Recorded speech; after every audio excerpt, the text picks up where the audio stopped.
That is so fetch. Because I'm going to climb that like a tree. This is a snakeskin jacket. Hey, girl. For me, it's a symbol of my individuality. Object to the test! Everyone, have a great day. C'est de toute beauté. Salut tout le monde, bienvenue dans ce nouvel épisode d'Anaïs se fait des films, le podcast où l'on parle de mes obsessions cinématographiques, mais pas que. Vous le savez maintenant, c'est la tradition. Chaque week-end, je vous propose un petit épisode comme celui-ci dans lequel je vous détaille mon crush du moment, qu'il s'agisse d'une œuvre, d'une scène, d'un décor, d'une coiffure, bref, d'un truc qui m'obsède un petit peu et dont j'ai envie de vous parler. Et mon crush du moment, j'espère que vous allez y prêter attention parce que c'est un film qui ne sort en salle que pour 2 jours, le 15 et le 16 mai. Donc si vous avez envie d'y aller, ne le ratez pas. Ce film, c'est Ella McKay de James L. Brooks. Il est disponible depuis un certain temps sur Disney+, mais il bénéficie d'une sortie en salle exceptionnelle de 2 jours donc. Et honnêtement, je pense que ça vaut le coup de le voir sur grand écran. You're 34. You just became governor of the state you were born and raised in. Are you thinking about your mom? Yeah, me too. Ella, your father, your brother, and your husband. Where is she? Can I tell her what it's about? It's about how she ruined everything! All right, I'll tell her that! The ticking time bomb in your life. C'est un film dont le ton peut peut-être sembler naïf au premier abord, un petit peu enfantin, un petit peu vieillot. Et donc je pense que c'est un film qui nécessite une immersion pour vraiment pouvoir l'apprécier à 100%. Et c'est un film qui donne du baume au cœur, donc vraiment parfait pour une petite sortie cinéma si vous êtes en pleine déprime. James L. Brooks, c'est un cinéaste américain très respecté qui a également réalisé Broadcast News et Tendre Passion, qui a reçu l'Oscar du meilleur film, meilleur réalisateur et meilleur scénario adapté en 1984. C'est un réalisateur qui n'est pas très prolifique, il n'a fait que 7 films en 40 ans, et celui-ci c'est son premier depuis 2010. Et puis il a un style assez humble et grand public, ce qui fait qu'il est souvent snobé au profit de cinéastes peut-être plus pointus, ou en tout cas plus démonstratifs visuellement dans leur mise en scène, plus intello.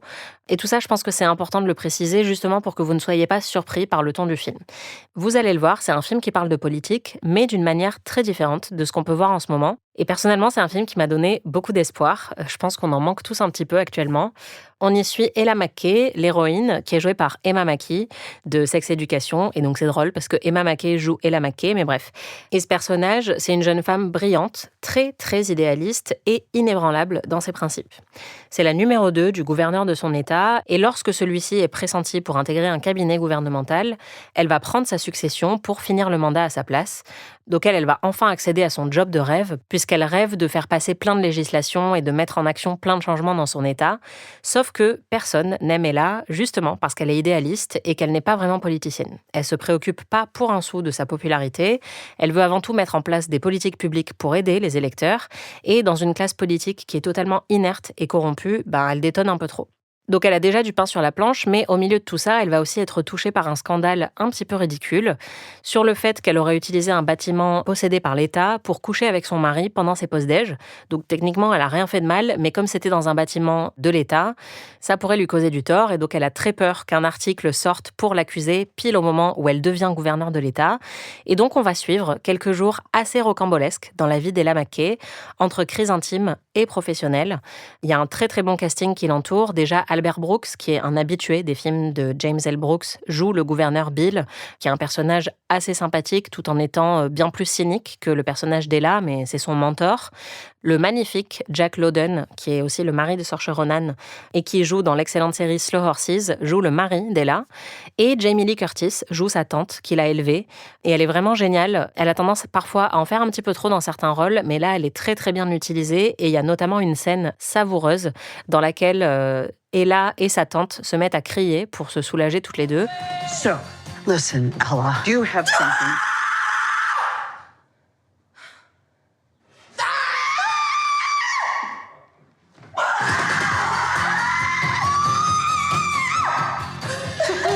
Well, we should do that every afternoon. Et sachant que Jamie Lee Curtis a été intronisée comme la Scream Queen après son rôle dans Halloween, celui qu'il a révélé au grand public, j'ai trouvé ça très très chouette de lui accorder une scène dans laquelle elle crie. C'est plutôt une comédie et le ton est tellement doux dans ce film que ça peut être désarçonnant, surtout dans les 20 premières minutes. En fait, c'est vraiment un feel-good à l'ancienne et ça peut sembler un petit peu naïf avec sa photographie très lisse et ses décors de studio en carton-pâte. Mais je crois que c'est justement ça qui fait son charme. Et en fait, il faut juste se laisser porter par l'intrigue. C'est plein de répliques mordantes, plein de traits d'esprit. Et au final, c'est aussi conçu comme un appel à la réflexion sur la déchéance de notre classe dirigeante. Derrière ce ton très sincère, on sent qu'il y a quand même un ras-le-bol très prononcé de la part de James L. Brooks, qui nous dit qu'on a fini depuis longtemps par accepter le cynisme et la manipulation de nos hommes et de nos femmes politiques, mais que peut-être on n'est pas obligé en fait d'accepter tout ça et peut-être qu'on n'est pas obligé de se résigner. En tout cas, moi, ça m'a donné envie d'avoir encore un tout petit peu d'espoir dans notre avenir politique. Et honnêtement, je trouve que ça fait plutôt du bien. Et il se trouve que j'ai eu l'occasion de rencontrer James L. Brooks il y a quelques jours alors qu'il était de passage à Paris. Alors pour terminer cet épisode, je vous laisse écouter un petit bout de notre entretien.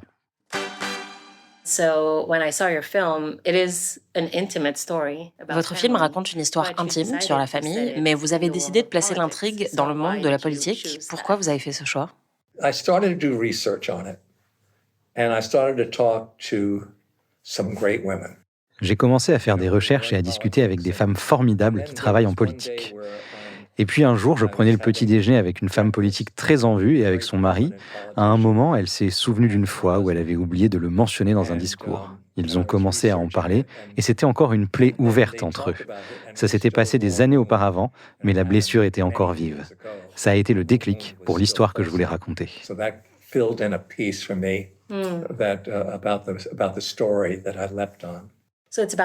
Donc c'est aussi un film sur l'ego ? Disons que la compagne d'un homme très puissant, même s'il traverse des épreuves, reste une figure très sympathique. Mais le conjoint d'une femme très puissante qui traverse des épreuves, lui, n'est pas sympathique. You've always had really complicated female characters in your movies. Il y a toujours des personnages féminins très complexes dans vos films et je pense que c'était vraiment révolutionnaire de faire ça, notamment dans les années 80 avec Broadcast News ou Tendre Passion. Aujourd'hui, on en trouve beaucoup plus à l'écran, mais c'est presque devenu un cliché ou un archétype que certains producteurs ou scénaristes vont utiliser de façon cynique et ça peut sonner un peu creux. Comment est-ce que vous faites pour conserver cette même complexité aujourd'hui avec vos personnages féminins ? Ou peut-être que le fait d'avoir des personnages féminins novateurs, c'est pas forcément une préoccupation pour vous ?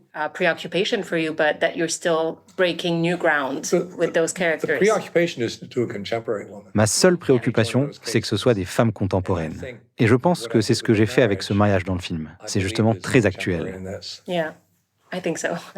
Oui, je suis d'accord. D'ailleurs, son mari est vraiment antipathique. Et pourtant, si les rôles étaient inversés et que c'était une femme, on se dirait « Ah, je comprends ». C'est vrai, vous avez raison.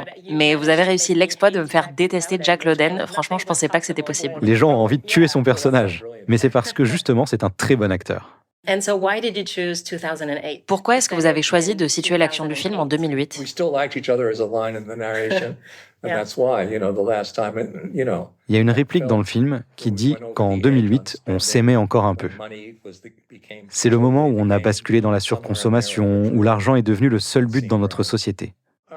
C'était un point de bascule, un peu arbitraire peut-être, mais ça me semblait judicieux. Ça vient d'où, à votre avis ? Est-ce que c'est les années Obama qui ont changé quelque chose ou... Oui, je pensais un petit peu à après ça. Il y a aussi eu la crise économique. Je me suis fait la réflexion que pendant cette récession, on était tous ensemble dans la même dynamique, à réagir de la même manière. C'est aussi un film sur l'espoir. Il y a la toute dernière réplique d'ailleurs du film qui dit que l'espoir, c'est peut-être un bon... Oui, que c'est l'inverse du traumatisme. Alors, j'ai vu le film 2 fois et honnêtement, la première fois, le ton était si optimiste que ça en était presque déstabilisant parce que, bon, je dirais que l'espoir n'est pas vraiment l'humeur dominante en ce moment dans le monde. Est-ce que vous pensez que c'est radical de faire un film porteur d'espoir aujourd'hui ? On parle d'un mot sur lequel j'ai beaucoup hésité, avant de finir par le garder dans le script. Mais bon, c'est vrai que si on n'a pas l'espoir, on a le désespoir, non ? C'est ça l'alternative. Pourquoi vous avez hésité ? Parce qu'on traverse une période décourageante. Et vous vous sentez plus optimiste après avoir fait ce film ? Oui, oui, vraiment. Et je pense que mes concitoyens ressentent la même chose. Honnêtement, moi, en tout cas, ça m'a rendu très optimiste de voir ce film et de voir cette très jolie fin sur les politiques locales et le fait que le changement se fait progressivement par tout petits pas. J'ai trouvé ça vraiment touchant et assez surprenant. On voit pas ça souvent au cinéma en ce moment. Eh bien, sachez qu'on a changé la fin. Au début, la fin était justement sans espoir. Je n'avais pas assez puni le personnage de Jack Lowden, Ryan. Les gens voulaient vraiment sa peau. Certains pensent d'ailleurs que je ne l'ai toujours pas assez puni ou que je n'ai pas offert une fin heureuse à l'héroïne. Mais je ne voulais surtout pas d'une romance avec son garde du corps, c'était trop facile. Ce que je voulais montrer, ce sont les relations durables, les gens qui restent à vos côtés. Et le fait qu'elle fasse un travail en lequel elle croit, loin des projecteurs, et que ça la rend heureuse.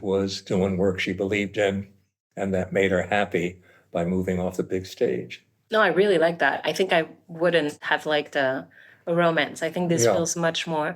J'aime vraiment beaucoup ça. Je pense que j'aurais pas non plus aimé une fin romantique. Je trouve que ça sonne plus juste comme ça. Et d'ailleurs, c'est un peu pareil dans votre film Broadcast News. Parfois, les gens se séparent et ça peut quand même être une bonne fin.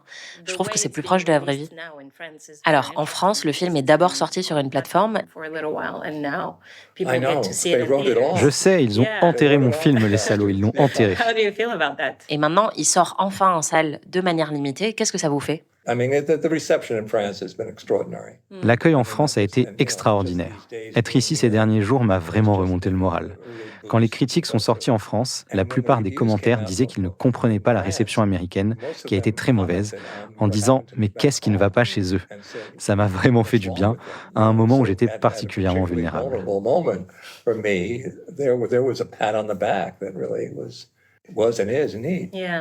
Et alors, vous pensez qu'il y a un problème avec le public américain? Non, on est mal barré si on blâme le public à chaque fois que ça ne marche pas.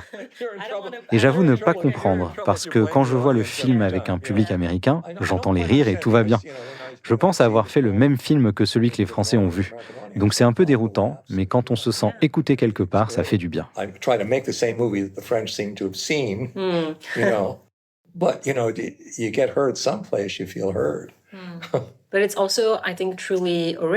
Mais c'est aussi un film vraiment original. Peut-être que les gens ont du mal avec ça parce qu'il n'est pas formaté comme les films dont ils ont l'habitude actuellement. Je trouve que le film a son propre rythme, son propre langage et qu'on ne raconte pas une histoire 1000 fois vue avec des personnages qu'on connaît déjà et dans lesquels on ne pourrait pas s'investir parce qu'on sait exactement où ils vont aller.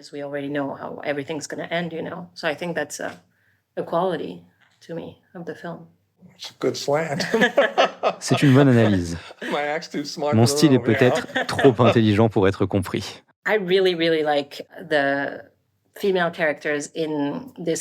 J'ai beaucoup aimé les personnages féminins du film et j'ai adoré voir Jamie Lee Curtis crier comme elle le fait dans le film. Bien sûr, c'est la Scream Queen originelle, donc j'imagine que ça a dû être assez amusant de filmer ça avec elle.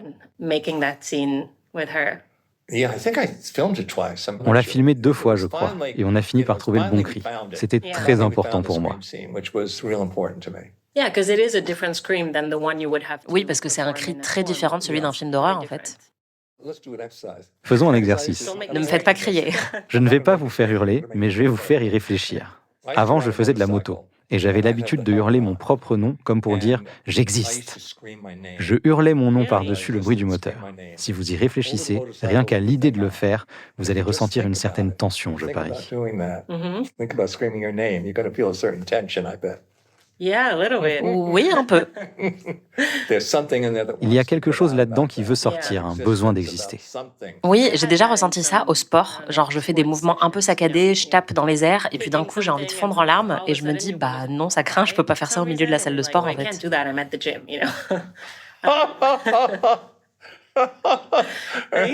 Génial, en frappant dans un sac de frappe. Exactement, il faut que ça sorte d'une manière ou d'une autre. Mais c'est pour ça que j'ai beaucoup aimé cette scène, elle est thérapeutique.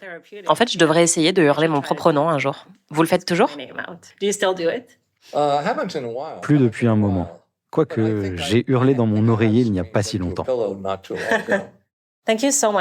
Merci infiniment, c'était vraiment un plaisir de vous rencontrer. C'était mon crush du moment, à la semaine prochaine.